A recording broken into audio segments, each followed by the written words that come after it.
1999-yildan beri oilaviy chorvachilik bilan shug'ullanib kelamiz. Chorvachilikda asosan bizniki go'sht yo'nalishida bo'lgani uchun ko'proq go'sht yo'nalishida chorva boqar edik.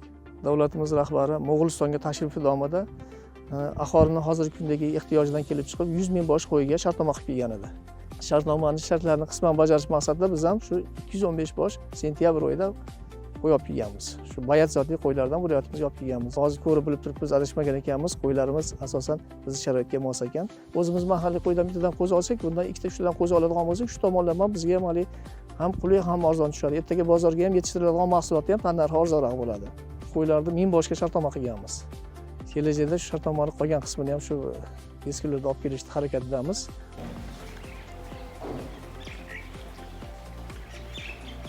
Biz endi fermer xo'jaligi asosan go'sht yo'nalishida ishlaymiz. Shuning uchun hozir qo'ylarimizni bu sizlar bilan ko'rib turganimiz go'sht yo'nalishidagi qo'ylar.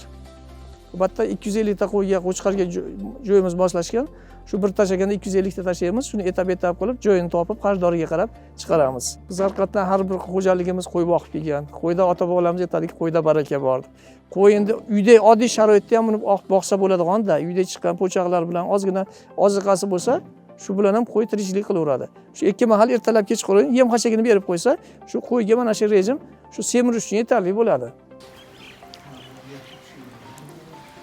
Biz endi eskidan shu chorvada kelganimiz uchun shu qo'ylarda qaysi zoti biz sharoitga tushadi deb o'zimiz ham qiziqqanmiz.